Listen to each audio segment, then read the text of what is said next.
Kia ora, Aunty Maria. Kia ora. Can we start off if you say your full name, your date of birth? And Yep.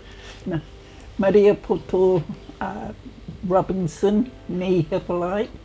I was born on the 2nd of February 1938. Beautiful, thank you. And we're interviewing Aunty Maria here in her home in Richmond on, what's the date today? 24th of September. Aunty Maria, don't miss a beat. So we're doing this interview project as part of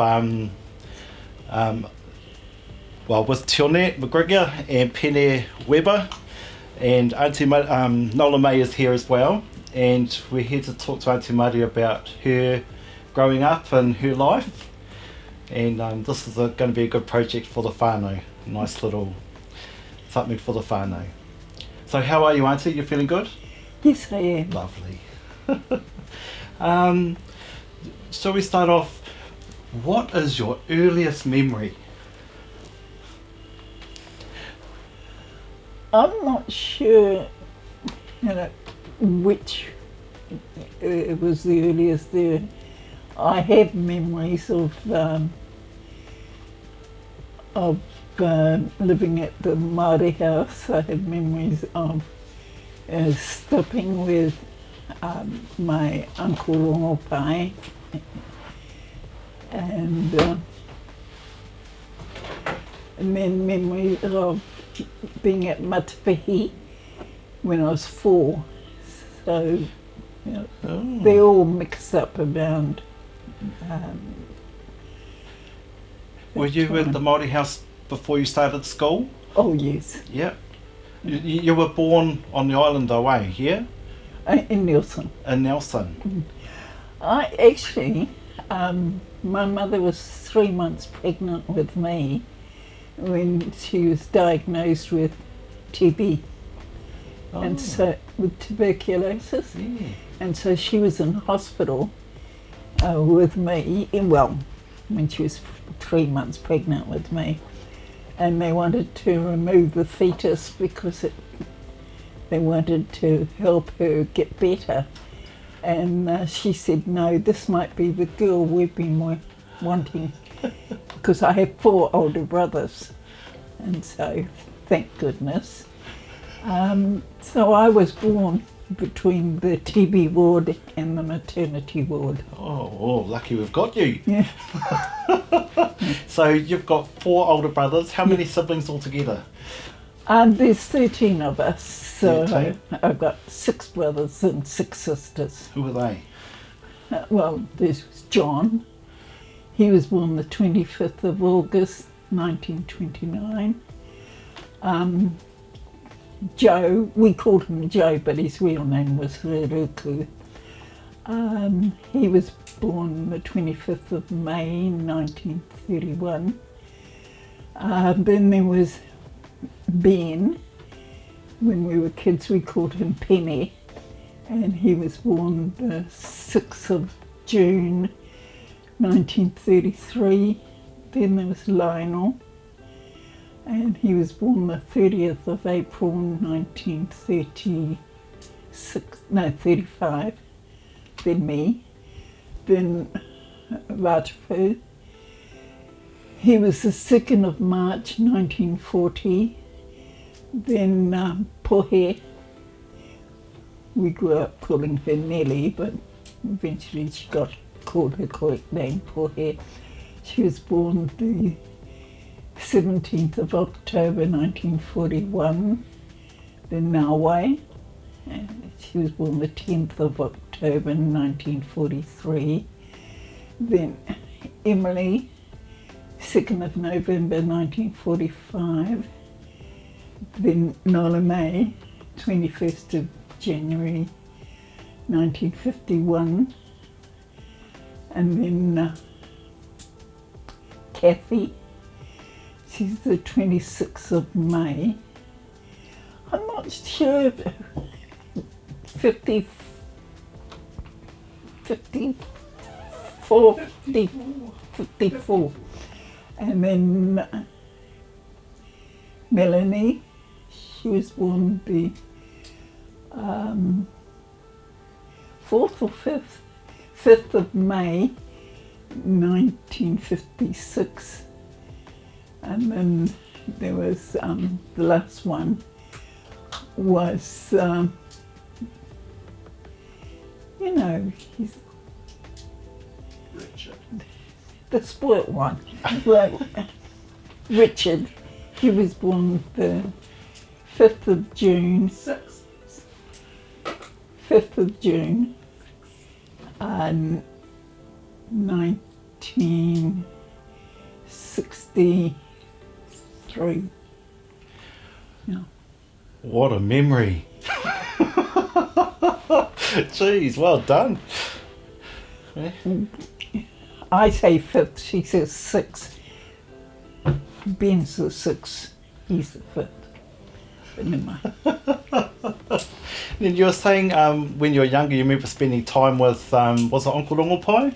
Yes, Uncle, but he and his second wife, his first wife was my dad's eldest sister, but she died, and then he married Aunty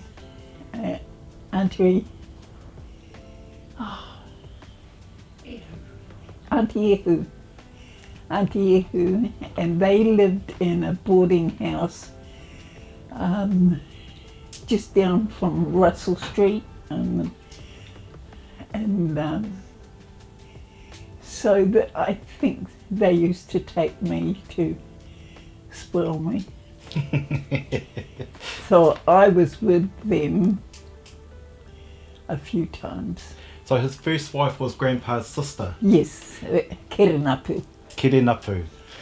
Yeah. And she married Rongopai Davis and like that, so yeah.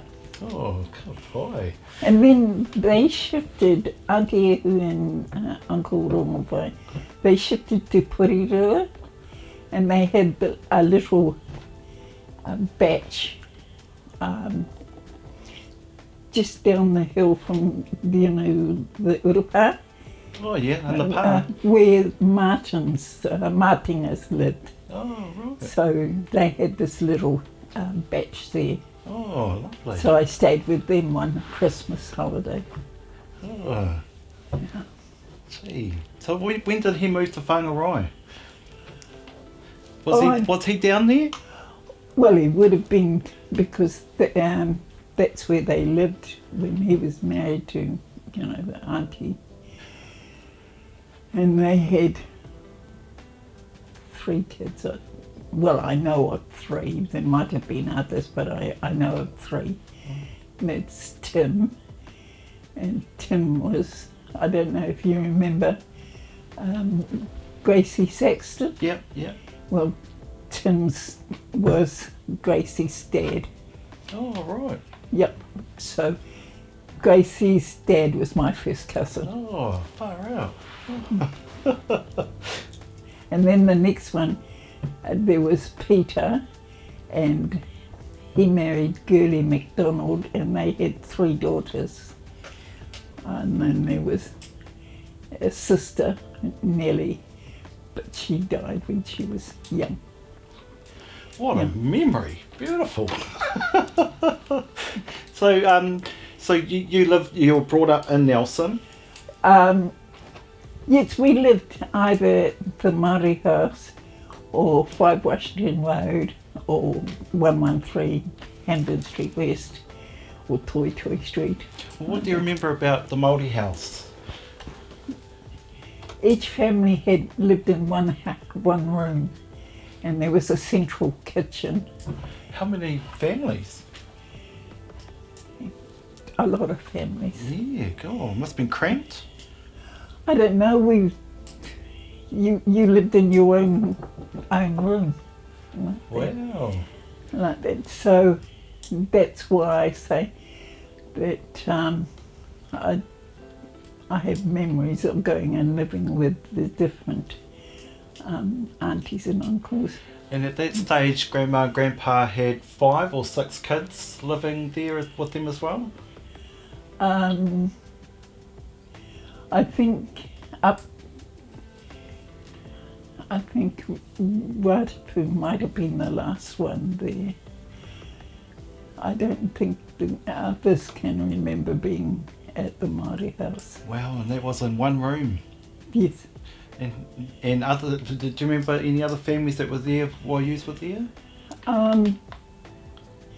There were other families, but you stayed in your own family groups and like that. Right. And, but I also had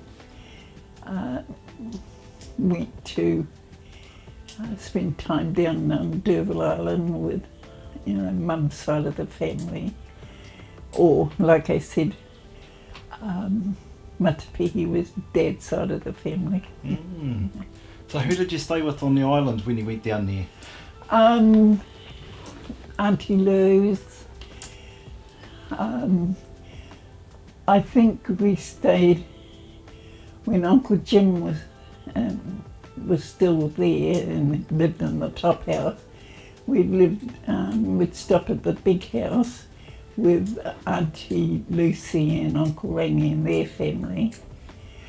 And then when Uncle Jim and his family shifted to Kōrero, Auntie Lou moved up to the top house, and so when we go and visit down there, we'd live with her up the top house. And I went to school at Matson Bay. Oh, really? How long were you at school there for? I remember that I was there at different times because I had two different teachers. Oh, who was that? It was it was a sole charge school. Fantastic, these sole charge schools. The teacher would have the work on the blackboards, and according to what class you were in, you just looked and you did your... I loved it because I would know what I had to do, so I would do it quickly in the morning and then I could read all afternoon. I'd done the work that I was required. Fantastic. And so I could read. So it was the one teacher for all the age groups? Yes. Wow. And so if you had any, trouble and you wanted help, you just walked across to one of your big brothers who helped you, or through a cousin, like that. It was very much, you were encouraged to do self-learning. Really, I feel sorry for those who may not have enjoyed school life. I enjoyed it, and so it was a good system for me. But for someone who needed to be teacher driven, no. Not so good. Not so good. So how many kids were there at the school then? Well, besides the Elkingtons, Hippolytes, Kohers, there were the Galleries, the Harveys, and so there were... quite a few. There were quite a few of us. So what kind of sports would you play? You name it. One of the funniest things was, aquaplaning.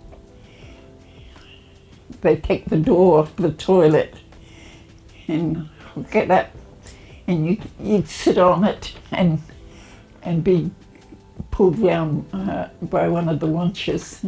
You're sitting on the door of the toilet, aquaplaning like that. I mean, we played games like Wii. What's Wii? You had two teams. You have a circle, you have a post in the middle of the circle, and you have to cross that line, go and steal their marker, and you won. But if you got tagged by the other side, you had to go to rotten in the bottom corner like that, until somebody can come up and tag you and you got back like that. It's a game that is built on honesty. You could cheat like anything, but what's the use? You knew you had cheated like that, so it was built on honesty like that. No, you crossed before me, so I can tag you. We played. There was a rugby, swimming, a lot of swimming. Then after lunchtime, down to the beach and go swimming with someone, brought the lunches down. It was a good way of living. Do you remember your teachers? Bob McConnell and Bob Hall were the two that. Oh, fantastic. Like that. What a memory. No, they lived with, they had a room in the top house. Oh, right. And so they were, it was in the classroom, it was, Mr. Hall, Mr. McConnell, like that. Out of it, everyone was Bob, like that. But the respect was always there when he was the teacher. Oh, gee, that's cool. So they lived with the whānau as well. Gee, that's good. So they would have picked up a lot of stories about the whānau and learnt a bit of reo, I imagine. I think they would have. There was no TV, of course, and like that, and so it was great being together, and we would start with prayers in the morning, and in the evening, Grandpa was very strict on that. We had prayers night and morning. That, and there was a lot of singing, and it was great being part of the family. How did you learn the songs? By joining in with the group. By singing along. Yep. Yeah. You didn't, somebody would say, what part do you sing? Like that. Well, whoever I'm standing next to, you just learnt the part that was right next to you.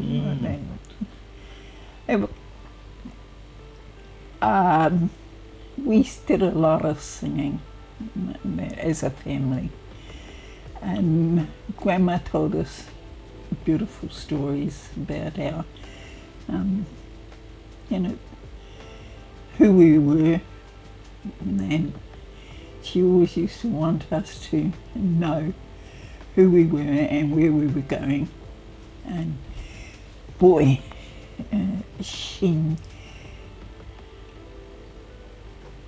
it was lovely listening to the stories that she told. Do you remember any of those stories? Oh, well, some of them were, yes, unfortunately. I remember at school, going to school in Nelson, and being told one story, and I put my hand up and I said, please sir, that's not the story my grandmother told me. And I got the strap for saying that. Oh. And so I was listening to history when my grandmother said it, and I was listening to someone else's story when the teacher said it. Now imagine that's about your great-grandfather. Yes. Hōhapata. Yep. Ah, right. So you're hearing, let's say, Ngāti Tama's story from your teacher. Well, I was hearing the story that was being taught in schools. Like that. Oh, and you questioned the teacher and got the strap for it. Yeah. Oh, that's... Took me a while to work out you don't say things like that, you know. Yeah, I don't know. After a while, you just thought it and didn't comment. Well, speaking of, I mean, there would have been a bit of a difference with the school at Madison Bay to coming into town. Oh, yes. Well, so going to school at Madison Bay, or even at Mātātara. I went to school at Mātātara too. That was an interesting. I wasn't 5, and my brother Lionel and I were staying at Mātātara. I think it was he was at school, so keep the numbers up. So, and I wanted to go to school, so I threw some lemons at the tin roof of the school. Teacher, Mr. Burton, came out and he said, he asked me, he was Irish and yet he could speak Māori, and he came and he asked me what was wrong, and I said, I want to come to school, and he said, so come in. So he let me go to school then. Oh, beautiful, but you're still too young though. Oh yes, but it was one teacher school. So he was the headmaster, the only teacher. He could call her. And how was the school there at Whangaroi? You enjoyed it there? No, that was at Mātātara. Oh, Mātātara. You enjoyed it there? I loved it. I imagine you got your passion for reading and sports and teaching from your teachers. Well, I liked reading. I've always enjoyed reading. I can't remember how I learnt to read. I think I can't remember a time when I couldn't read. Like that. I remember you telling me the story about the wallpaper. Yeah. Yeah. Yes, that was at Whangarai. I went missing one day, and, well, I wasn't missing, I knew where I was, but the rest of the family didn't know where I was. And I appeared because it was too dark to read the newspaper on. My mother, before I was born, she had wallpapered the storeroom with the shiny pages of the Auckland Weekly. And so I was in this room and I started to read it like that, and I got so wrapped up in reading everything there that I never came out until it was too dark to read anymore. And then I walked out and they, where have you been? And we've been looking everywhere for you. You've been reading the walls. I was reading the walls. Mātātara had walls like that too. Oh God. And I read walls there. You don't remember what you were reading, do you? It was there. Well, at Whangarai it was the Auckland Weekly, shiny pages. Over at Mātātara it was newspaper, the actual newspaper. Well, I'm trying to imagine what they had on their magazines and newspapers in those days, and I reckon probably the royal family. And no, I wasn't interested in that. It was, I seemed to be war news. Oh yeah, like that. Yeah, of course. Because that was 39 when the war broke out, like that. Well, war didn't break out, it was declared, like that. So I would have been in the, early 40s. Gosh. Reading them. Yep. Jingoes. Gee, hard to think about. Well, you're around during those war times. Gosh. What I remember VJ Day. We Dad gave me a florin that's equal to 2 shillings. Don't ask me what a shilling is. It's 12 pence in a shilling. I like that. Okay. And he gave me a florin and said that I had to share it with Rātapu. So I went to the shop. This is VJ Day, and it was celebrating. And so I went into the shop, and I didn't ask for them to give me 2 1-shilling pieces so I could give him. I asked for a tuppenny pie, like that, and then I would get the change, like that. And he gave me the change as though I had given him a half a crown, which was 2 and 6pence. Like that. And I looked at the change. I still didn't get 2 different 1-shilling pieces like this, and I said, "You've given me too much change," like that. And he said, "No, I haven't." I said, "I gave you a florin for a tuppenny pie, 2 pence. Mm-hmm. And I should have got, 1 shilling and 10 pence back," like that. "But you've given me change as though I gave you half a crown," like that. And he said, "Your good luck." Oh. Like that. I did try to point out that it was wrong, but he said, when I explained, he said, "Your good luck." So we broke the pie in half, and I still had to get the change for Rātapu to have his 1 shilling, and I had my 1 shilling. But I remember that. He was probably impressed with your honesty. You got I don't know if I was really honest. I wanted him to be able to give him his 1 shilling. God, that was on VJ Day. That's VJ Day. The end of the war. Yep. How old would you have been then? Yeah, I would have been 8. Oh, you would have been 8? Yeah, well, 45, born 38. Wow, beautiful. Yeah. Gosh. So growing up you sort of grew up between Nelson, Yeah. Marapi, Whangarai, Yeah. the island. Yes, What a childhood. yes.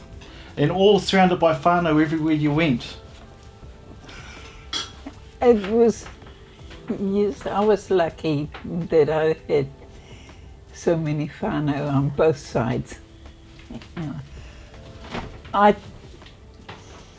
I think of my sisters, I mixed with Dad's side of the family more than my sisters did. So what memories do you have of your grandparents? Let's start with Well, my dad's parents, both of them had died before any of us were born. Oh, right. His mother died when he was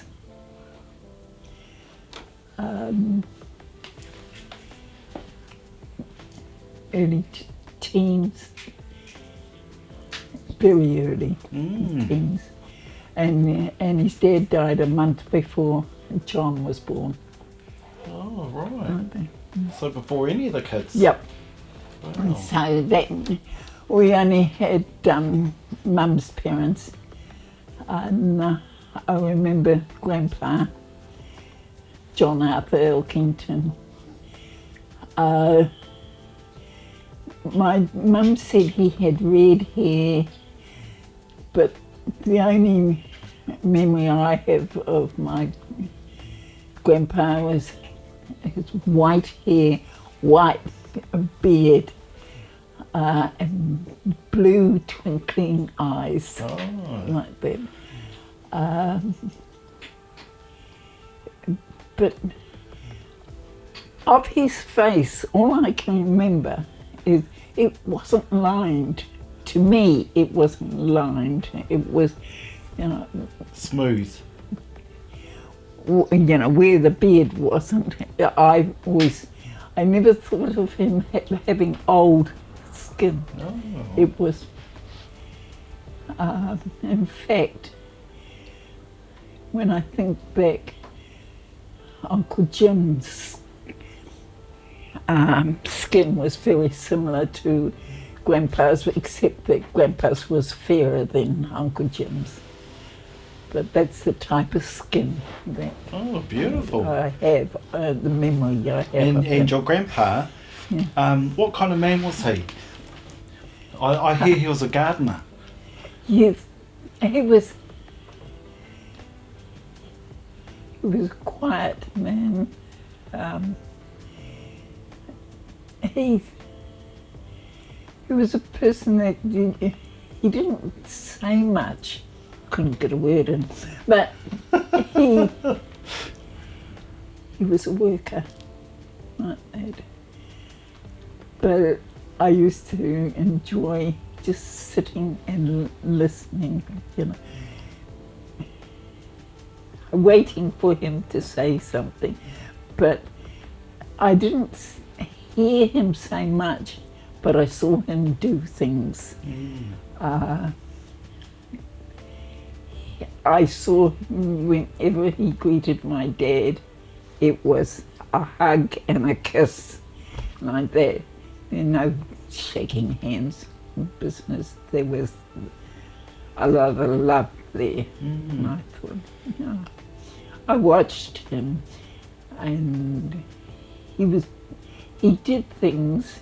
He didn't talk very much. And what about your grandmother?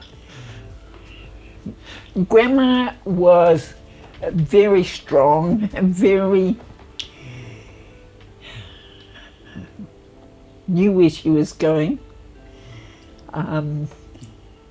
We used to, meaning us kids, sometimes we'd have Christmas dinner as a whānau or in the school down at Matson, and everyone would bring the kai cooked at there, and we'd have it in the teachers would be away on their holidays like that, so we'd have the schoolhouse, and she would. I can't remember my grandmother walking, but Mum said I should, because she didn't get paralysed until I was 2. But I have no memory of seeing her not in a wheelchair. But she used to tell my uncles and aunties if they had been doing anything wrong. Christmas dinner, so they were told how to behave. And us kids loved listening in. She was straight. Boy, she shot straight from the hip. Is that right? There was no fooling around with her.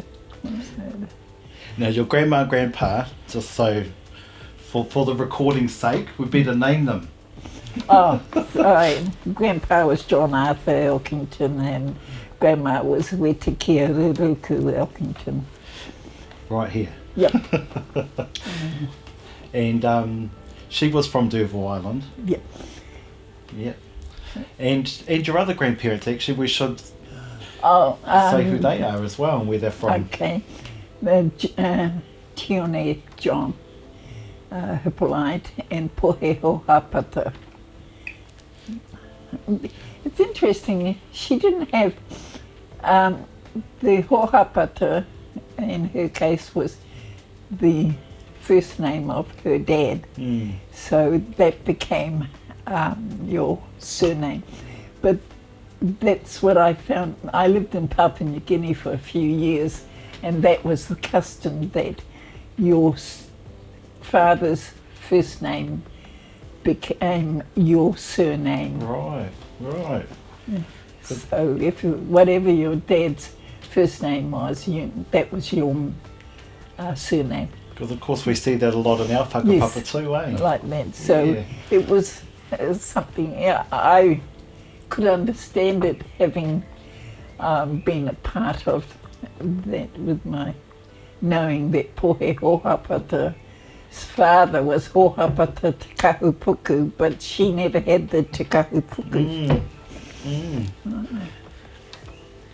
Gee, you've got some wonderful memories, Auntie. I'm just wondering about like the type of, what kind of food did you eat? You didn't have KFC back then, eh? What did we have? Porridge. Rerepi. Oh, What's rerepi. What's that? Rerepi? It's homemade porridge. It really is flour and water. It's sort of mixed together, rubbed together, and then that becomes your porridge. Oh. And then you made porridge with that. Oh. And sugar and cream. Okay, you know, this cream business, when I was living at Matapihi, we, you know, there were cows to milk, and then you would get the cream. And if you turned the separator slowly, you got thicker cream. Then if you turned it quickly, you got runny cream. So if you wanted thick cream for your porridge, you did it. Who was the turner? Whose It job was that? whoever's turn it was to go and help him. Did you ever do that? Yes. Yeah. Gosh. So for breakfast there was porridge or rerepi. I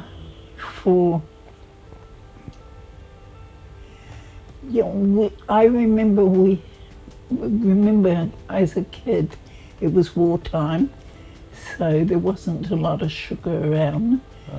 So I can remember having treacle on our porridge. I can't stand treacle now. You had it too much as a kid. Well, it was very strong treacle like that. But that's what we had, treacle. Or honey. Like that. Then lunch. There was always somebody who was making bread in the different houses. Like that, so you could always get flour and that. I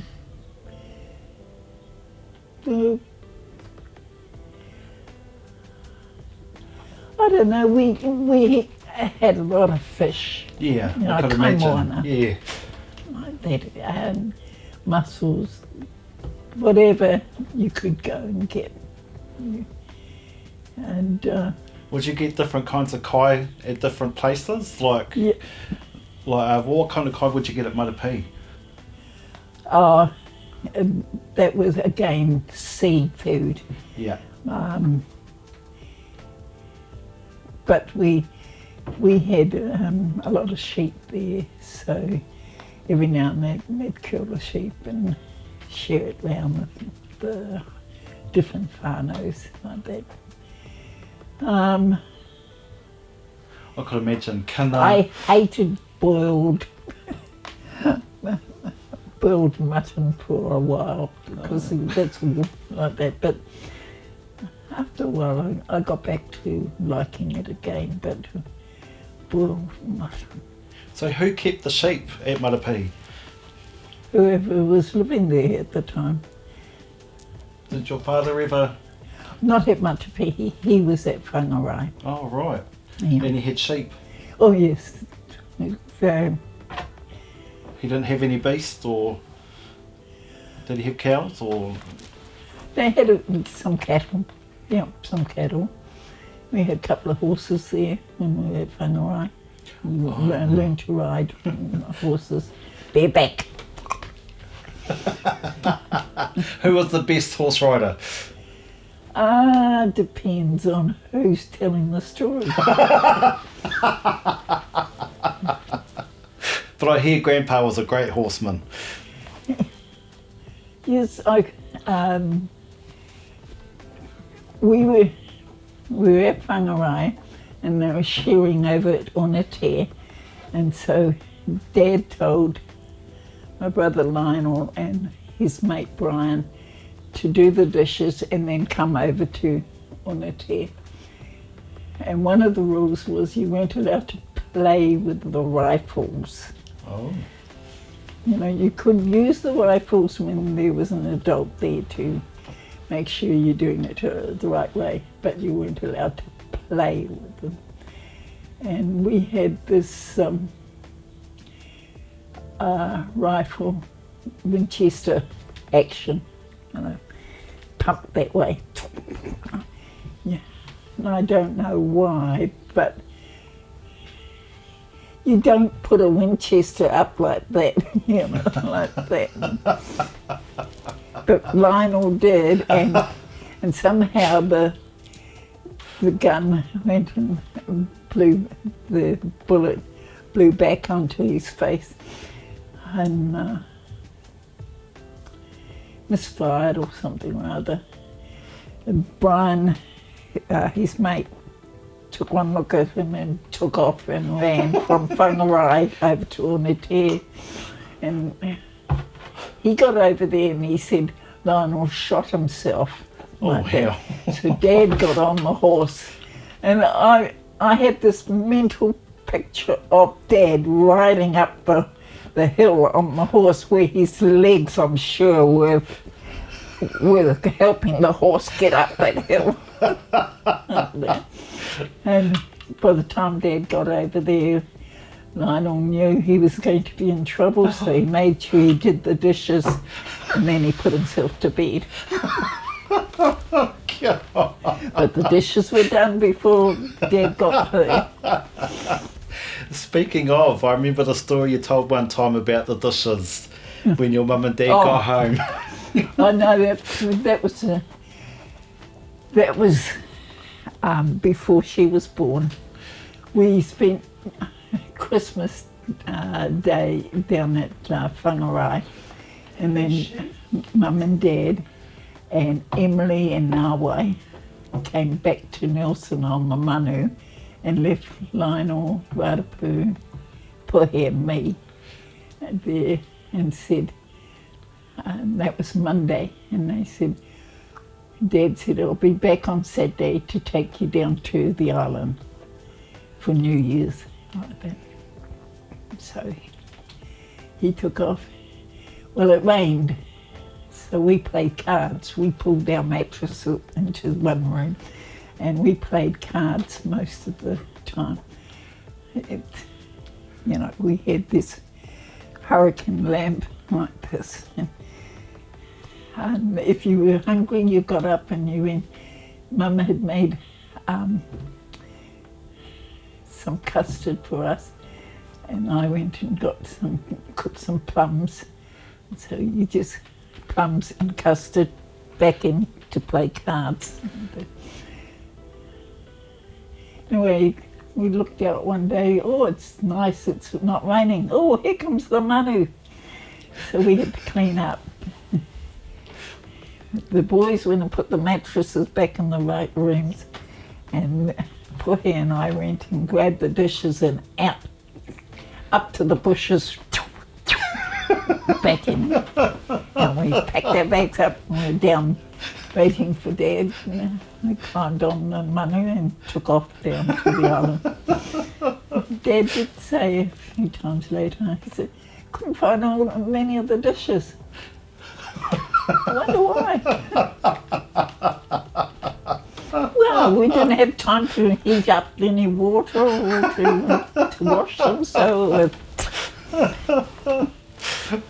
Now, I wonder, growing up, Auntie, did you have much reo in the whānau growing up? We heard it, but they our, if Mum and Dad wanted to say anything that they didn't want us to know, it was in the reo, and it was, she spoke to her brothers and sisters like that, but every now and then, if she got mad with us, she'd say something in Māori to us, and we'd say, "Don't know what you're talking about. Don't blame us." No, we didn't listen to her because we said, "You didn't teach us, so we don't know what you're talking about." And it wasn't really encouraged? Well, they had the idea that if they did encourage us to speak the reo, it would prevent us from doing well in the Pākehā world. Right. I mean, that was the belief back then. That, and so there's a couple of generations of people that were never taught the reo because their parents thought this idea. I mean, some had been encouraged not to speak the reo themselves, so they decided not to put it on their kids. Like that. So really our parents didn't teach us. Yeah. That was it. That was the times. Yep. No, that. What about from an early age, as long as you can remember, you would have always had the influence of the church? Yeah. From birth? Yep. Well, yes, he did. My dad, he didn't join the church until, I don't know which one of the boys. It was before he joined the church. But your mother was always a member, wasn't she? Yeah. Yeah. I don't. Yeah. So it's been the church has been a huge influence in your life? Yeah, because when he finally did commit, then he was strict. He was a lot stricter than what Mum was. Is that right? Yeah. And yet he was the convert. Yes. Did he belong to any other church before? Yes, Catholics they were. I didn't know that. He was a Catholic. Oh, my grandparents, yes, they Is were. that right? Yeah. Oh, jingoes. Oh. No, the Hippolytes were. Oh, I didn't know that. Gosh. Oh, yes. There's a good story about my grandparents. Oh, good. When Pohe and Tione wanted to get married, they wanted to get married. There was, the new church was there, so they got married by the missionaries. Okay. The Mormon missionaries? Yes, because they were there. They were at Whangarai. Okay. Then somebody, the Anglican minister came around and somebody had said, they got married. Somebody said that maybe that church isn't recognised as a real church, and so maybe you're not really married. So 2 years later, after that, I can't remember whether it was the Anglican minister or whether it was the courthouse. Maybe. Oh, right. I bet. And then, but that's the third marriage.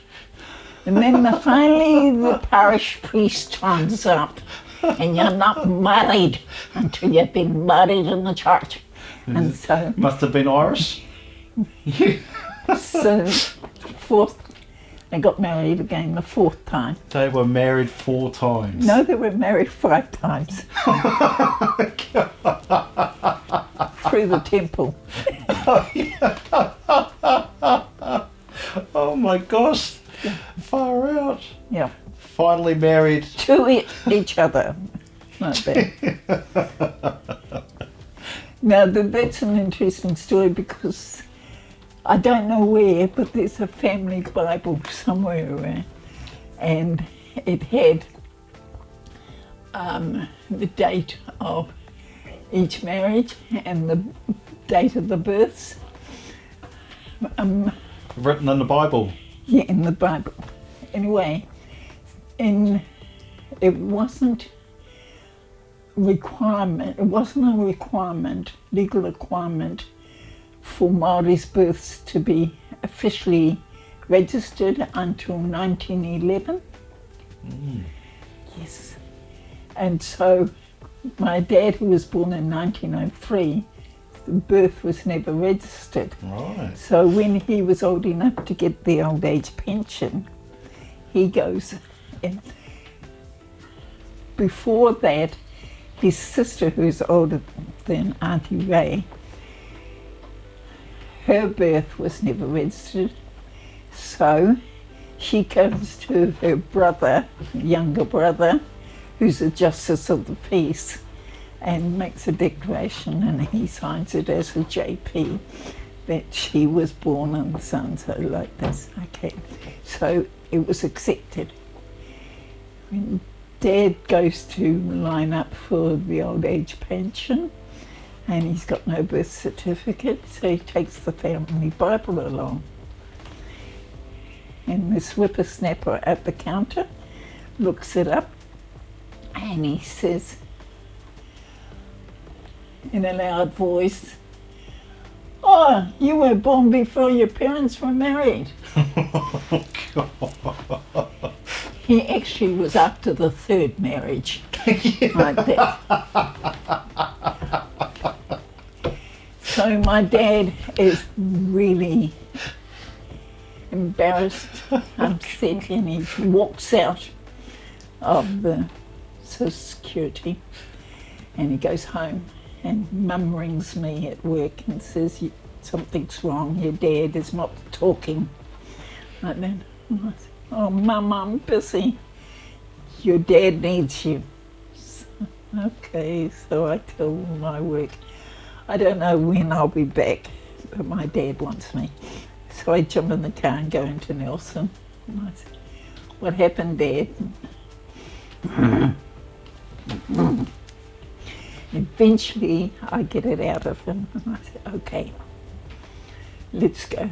So I take him back down, and I go to the counter, and I ask to speak to the big boss, who I knew by name.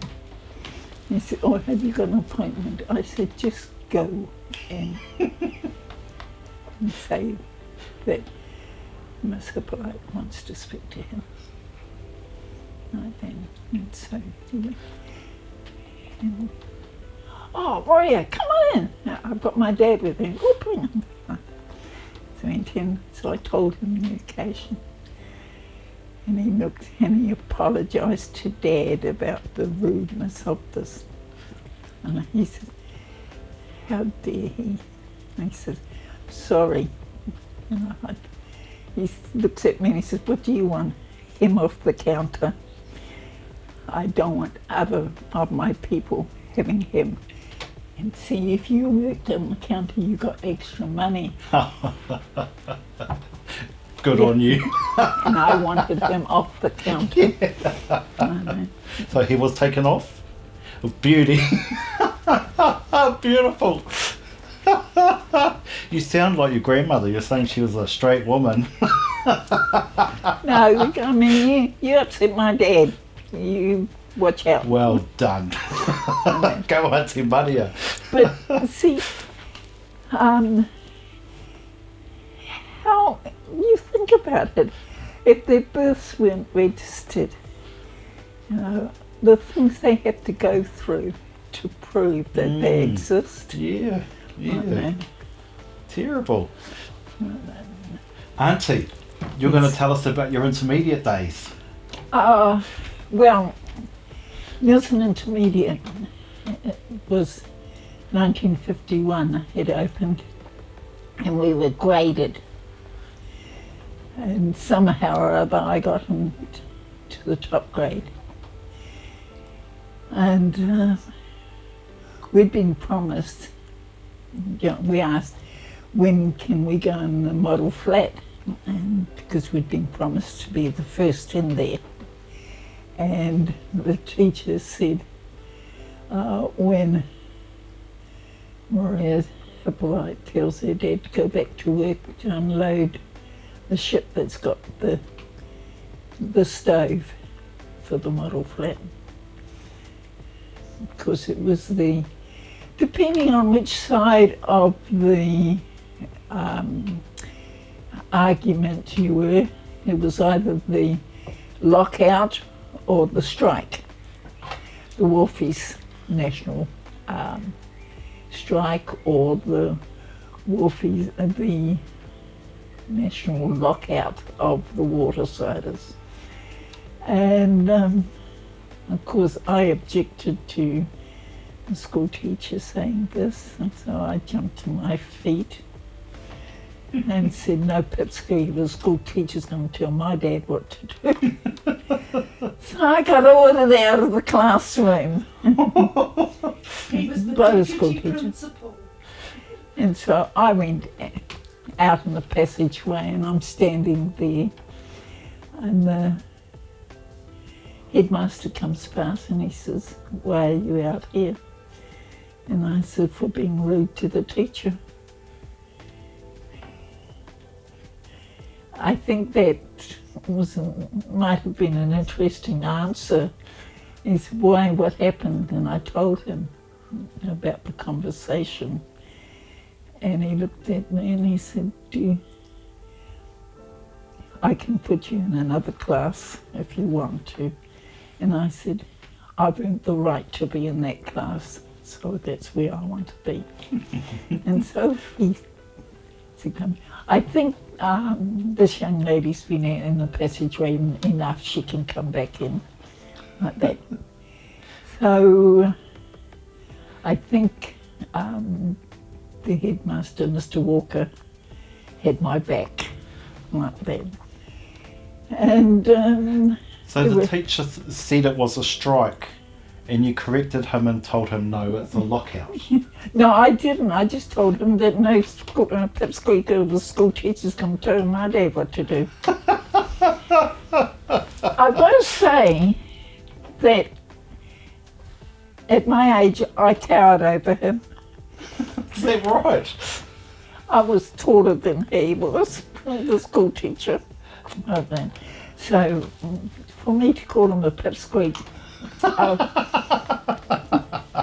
and intermediate, you would have been 11, 12. it didn't go down very well like that. And so there were a few differences of opinion. A lot of I can't call them schoolmates, but the ones in my class knew they had the teacher on their side, so they said a few cheeky words. Playtime. So playtime, the fight was on. So I was giving this girl a hiding. And I had 3 cousins there, 3 boy cousins. There was Appy, Dave and Waha were at Nelson Intermediate the same year. They weren't in the same room as me, but they were there. And so when the fight was on, they had their back to me and they took on the rest of the school, including the teachers on duty. Well, I gave her a hiding. Anyway, the headmaster came through, Mr. Walker, and they dropped their fists when he came through. And he stood next to me and he looked at me and he said, "It's not a nice way to treat our school uniform." No, it isn't. Don't do it. Right. you know. He wasn't talking about me giving her a hiding, Yeah. he was talking about the way I was treating the school uniform, which he happened to have on. Beautiful. No. Oh, he sounds like he was a good principal, eh? He had your back. Well, go forward, and then it was time to enrol the next year and go to, different ones. We're going to enrol at Nelson College for Girls or Nelson College. I wasn't allowed to. Why not? The principal didn't want me there. The college principal? Why not? Because of the reputation I had. Oh, a scrapper? No, of being a fighter. And so I got sent to boarding school in Christchurch, to Te Waipounamu Maori Girls College. Oh. The best thing that could have happened to Is me. that right? Oh, I loved it. I bet. Years later, our Old Girls Association put on an evening for kindred associations, and so 2 members of each of the other Old Girls Associations were invited to this evening, where we showed them a film. The film was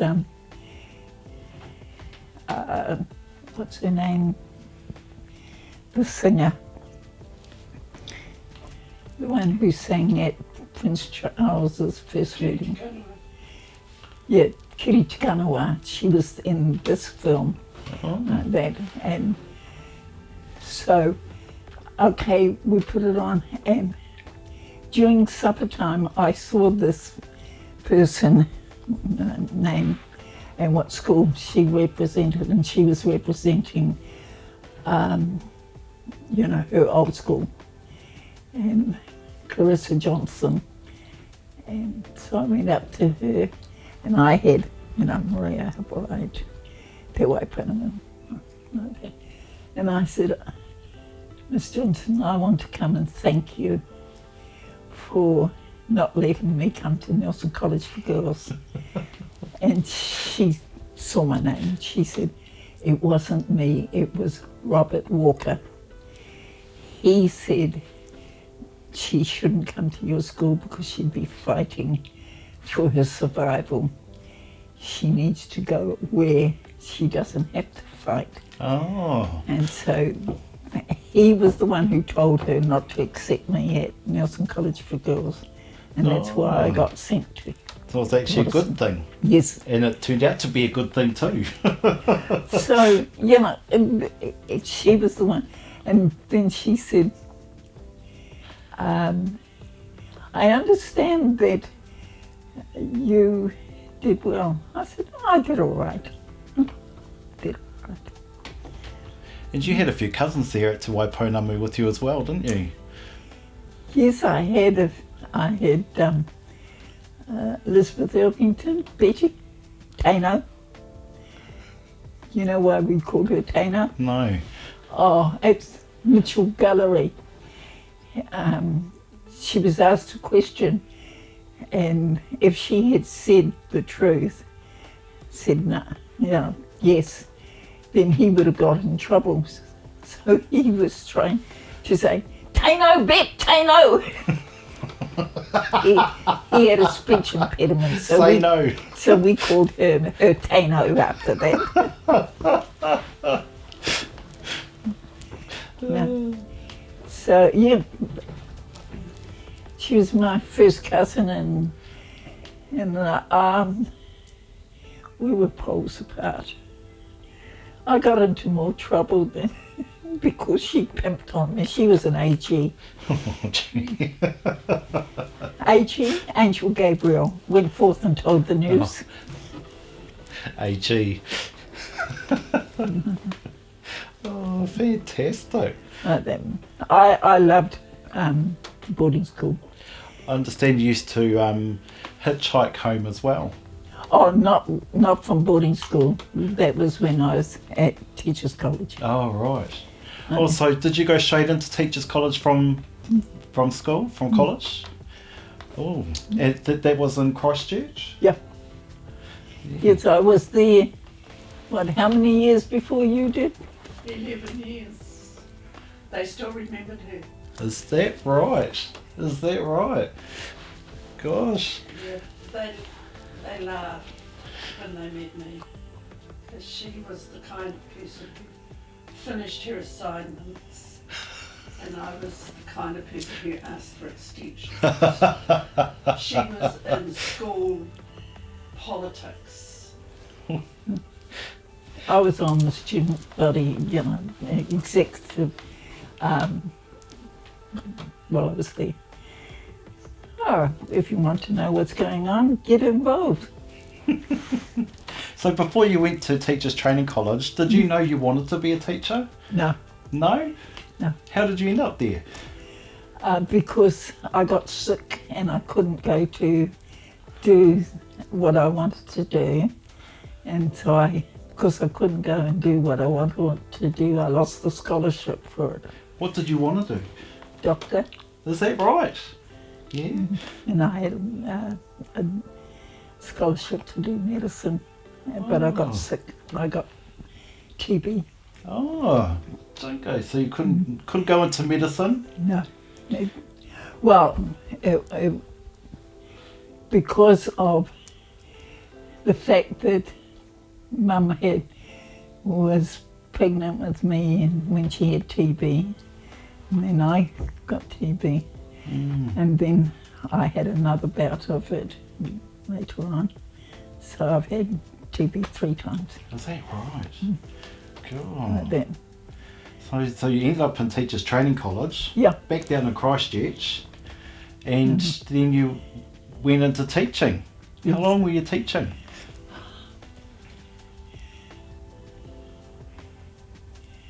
Well, okay, about 42 years, but then you have to take out.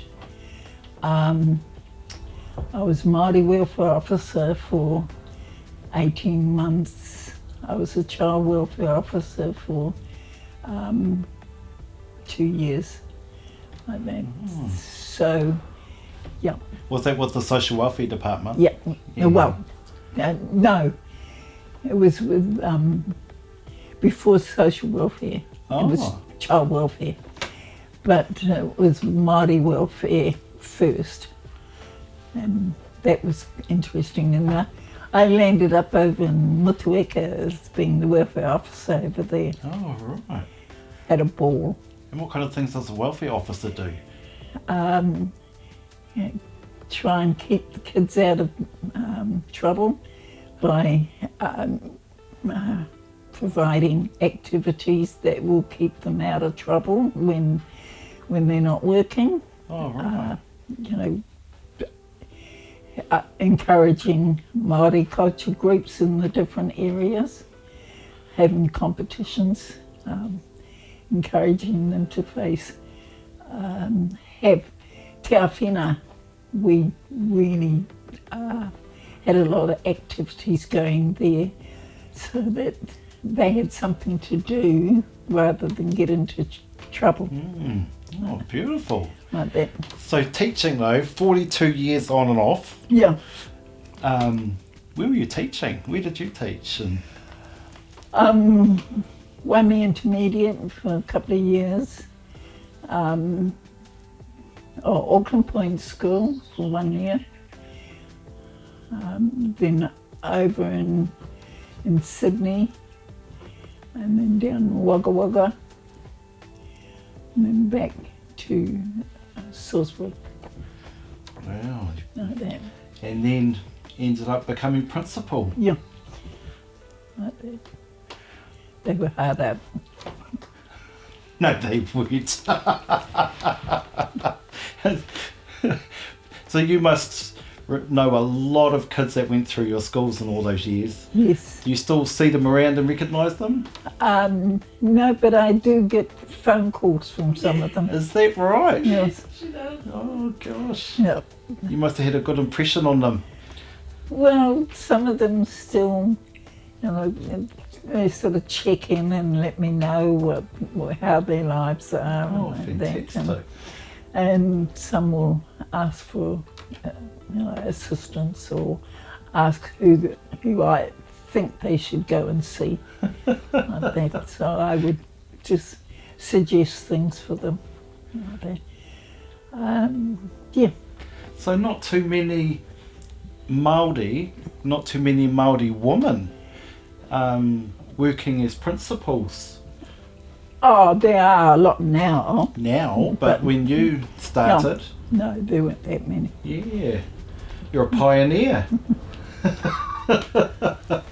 Leading our Māori and our Māori women. No, there were a lot of people that along the way have helped and encouraged. And then, I don't know, I think, and we must go back to our parents, that we had parents who encouraged us to do the best we could, like that. For instance, when I got school cert, the names of those who passed school cert used to be in the newspaper. Oh, The night that they were in Nelson, I looked at the newspaper, dummy me, couldn't find my name, so I hid the newspaper. Of course it wouldn't be in Nelson newspaper. I didn't sit in Nelson. I sat in Christchurch. So it came out in the Christchurch paper. But I was so disappointed. I wasn't thinking, and I hid the newspaper. But the next morning I got a telegram from the principals congratulating me. oh, So I remember going to Mum and saying, I passed school cert, I passed school cert. And she said, that's why we sent you to school. And I said, but Mum, it's so geared, only 50% who sit pass. And I'm one of those 50. That's why we sent you to school. so it was expected of you. Yes. And so, my excitement wasn't carried over to Mum. What have you got? Four brothers before you, eh? Yes. 4 brothers. Did they get school C? They didn't go for school C. So you were the first in the whānau Yeah. to get school C. Well, I was first to sit it and like that. Oh, beautiful. But it was. But I told my brothers, and they took me out for dinner. They knew what it meant, and so they took me out to dinner. Yeah, your grandfather was one of them. Oh, beautiful. Yep. So, I mean, the important pillars in your life, of course, was education, Yeah. the church, Yep. and Uncle Noel. How did you two meet? He was through my brother Ratapu. They were in the Territorial Army together, and Ratapu met Noel downtown one Friday night, and Noel had missed his bus to take him back out to Golden Downs, and so Ratapu invited him to come and stay the night at our place, and we met and we talked, and Mum liked Noel and invited him whenever he missed the bus, he could come and stay at our place. That's what Mum said. Dad had different ideas. how come you're missing the bus so much?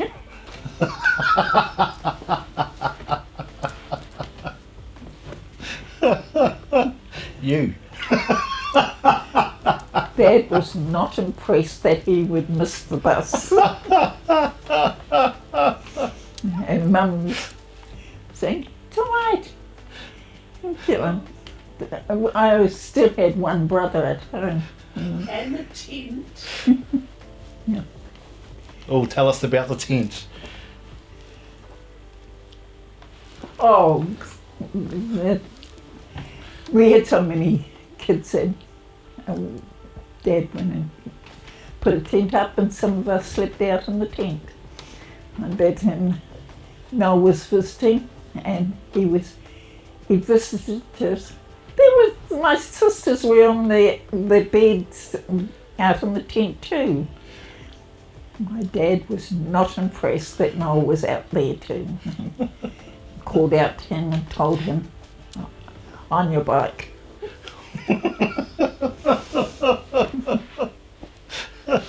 So he got the order of the boot.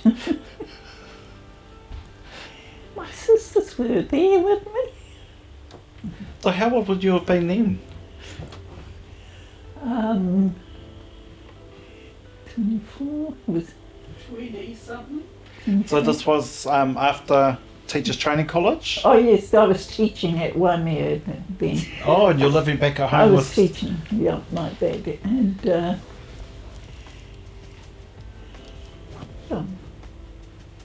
so it'd be So- 50, be 60, 1960, like Wow. that.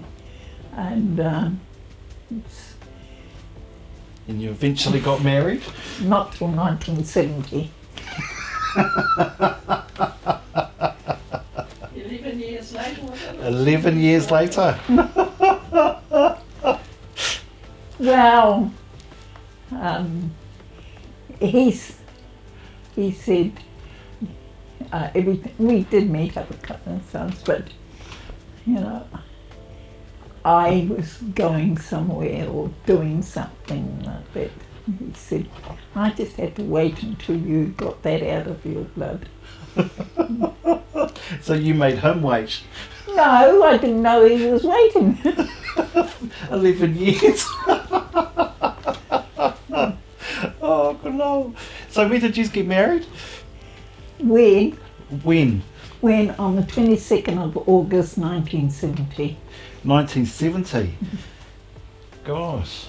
Yeah. Where did you get married? In Nelson, At home? at the chapel. At the chapel. Yeah. Oh. Like that.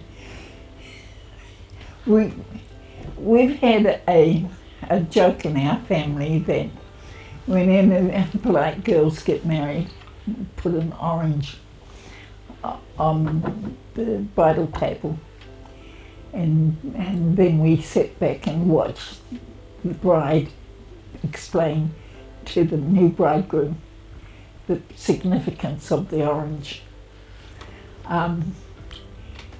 Years ago, there was a family that lived down the road from Mum and Dad, and the mother, she had a stack of kids, and she went to Mum and she said, Mrs. Epplewhite, what's the most effective contraceptive?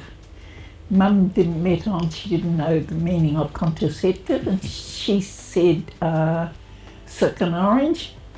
And the woman said before or after, and Mum said instead of. So we enjoyed telling Mother what she was asked. And she said, why ask me? Look how many kids I've got. And so that's the significance of the orange for polite. Oh my God. Well, when we got married, some cretin put a whole bowl of oranges.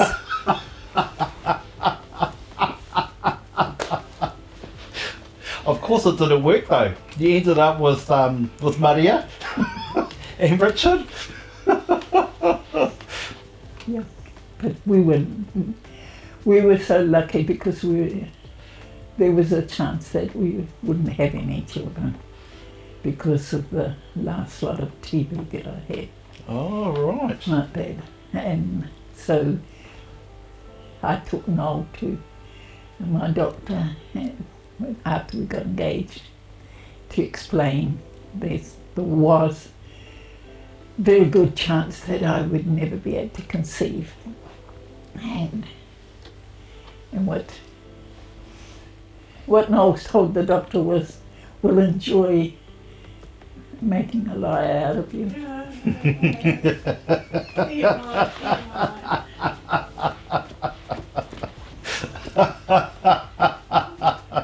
And he did.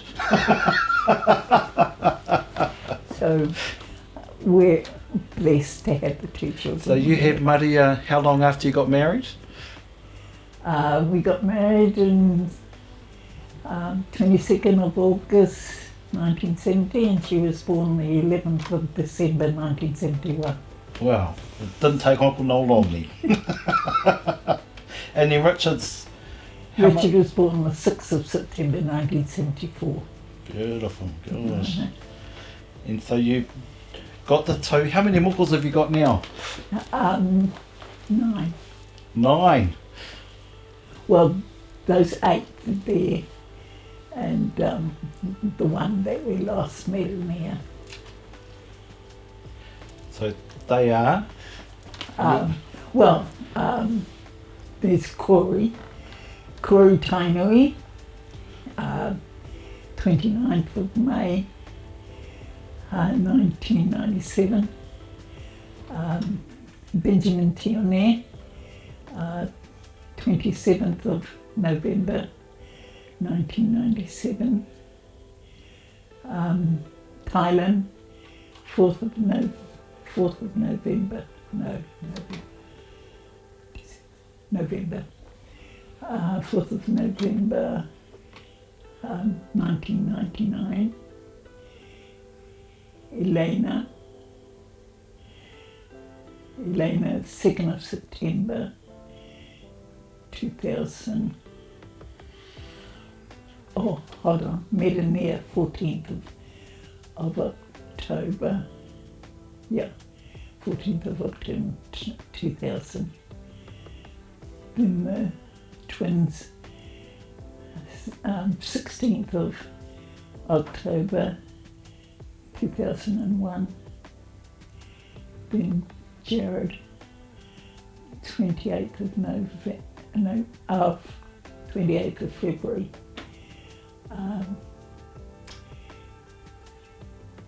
2002. Yeah, he just turned 21. And then Soraya Wetikia, 18th of September 2004. Beautiful. Gosh, Auntie. Lovely. Speaking of your mokos, Yep. What would you like for your mokos and their children to know and to remember about you? That I love them and that they belong to rich whānau, rich in the having so many people that are closely connected. That I like the way that names are passed down. I mean, how many Ammons have you got? 3. Yeah. And so the idea, it's Jared Ratapu. Ratapu because he was born the 28th of Feb, which is close to the 2nd of March, which is Ratapu's like that. And then because his sister after him, Soraya Wetikia, so Ratapu Wetikia. Like that. Just those names and like that. Tione. Just that my grandfather was Tione. I didn't know him, but Mum said, liked him. That she loved her father-in-law. She spoke a lot about her father-in-law. Can I just acknowledge one? There was a long dinghy that we had that was tied up at Matson Bay, and we used to get in it and pretend that we were out at sea and all this sort of business. And one day Tiro and I were in it, and we were pretending we were out at sea, and our cousin Dave Amy went and undid the rope and pushed on, and we were still pretending we were, you know, I suppose there she blows, you know, we had manuka sticks that were for harpoons and all this business. And then we realised we were floating out, and it was filling up with water because it had holes in the...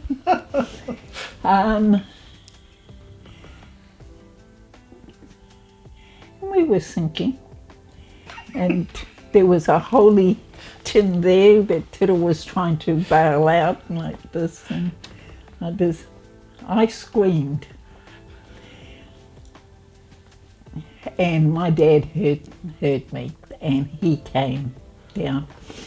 My brother Ben came rushing down, and I had this picture of him stripping off and diving in, and he was going to swim out. What he was going to do when he got out there, I don't know, but he was swimming out. Dad came along, so he got up, he went out to the manu, and then he pulled up the anchor, started the engine, came alongside Ben, who was still swimming out, pulled him on board, came along, and then they got to us and pulled us in like this. I know Ben was very slow at reaching for Barb, for Dave. He ducked him under before he pulled him in. Like that. I've never been able to scream since. They're right. When I go, I hear the throat click, and but I screamed that day. Wow. And my dad heard and came and got me. I did. The only one who kept ahead was Tiro. I did. But I think if my brother had got hold of Dave, I mean, he would have drowned him. Oh. That bond between father and daughter, according to mother, was formed the day she was born. He cried when Lionel was born because he wanted a daughter. And the fifth child was the girl. Finally. And apparently she went to rugby matches as a babe in arms. That's where you got your love for rugby from.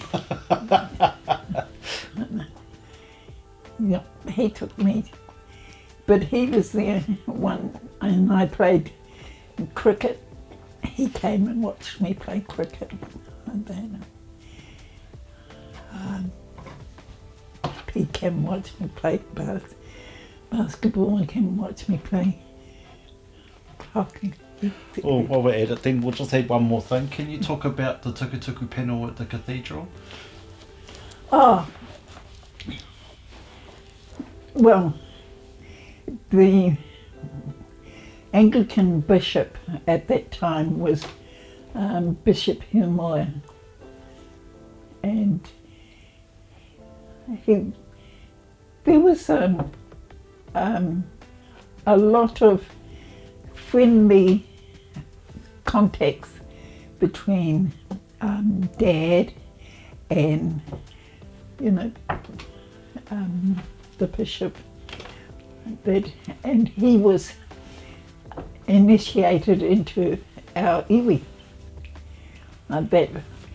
And Mother had this idea that we would do a cloak for him and everything, and she told me I had to do the taniko on it, and I didn't want to.